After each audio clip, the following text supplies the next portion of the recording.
তেলটা গরম হয়ে গেছে। এখন এর মধ্যে দিয়ে দেব নুন। এখন পনিরটাকে হালকা করে ভেজে নেব। সবগুলি পনির দিয়ে দিলাম।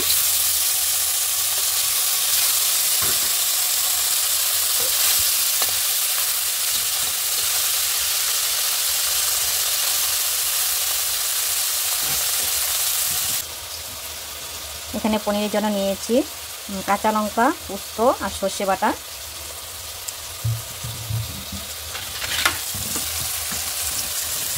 পনিরটা একটা ভাজা হয়ে গেছে, এখন দিয়ে দিলাম। পনিরটা হালকা করে ভেজে নিচ্ছি।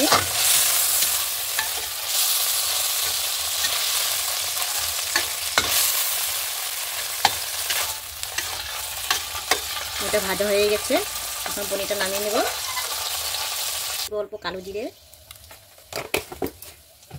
আজ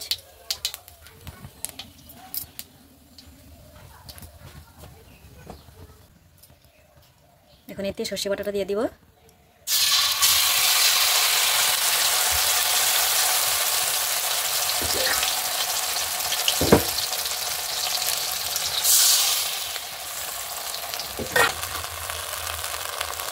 এখানে দিয়ে দেবো স্বাদ মতো নুন, দিয়ে দেবো হলুদ গুঁড়ো,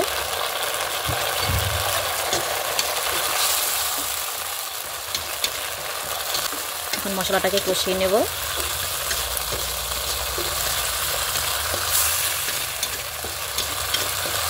এখন মশলাটা কষানো হয়ে গেছে, তেল ছেড়ে দিয়েছে। এখন এতে দিয়ে দিব ভেজে রাখা পনির।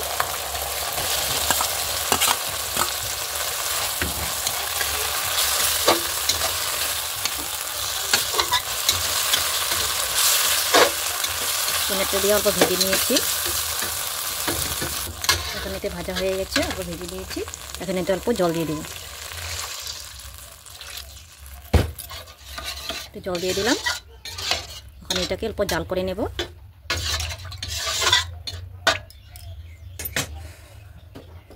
এখন এতে দিয়ে দেবো দুটো কাঁচা লঙ্কা।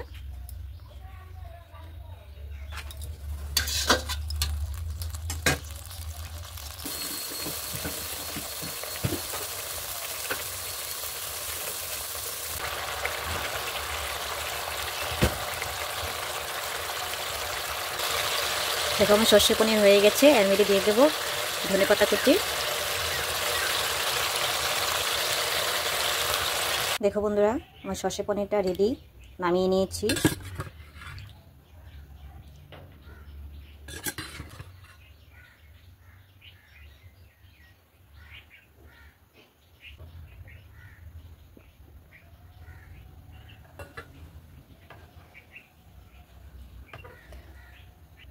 এই রেসিপিটা যদি তোমাদের ভালো লাগে কমেন্ট করে জানাবে।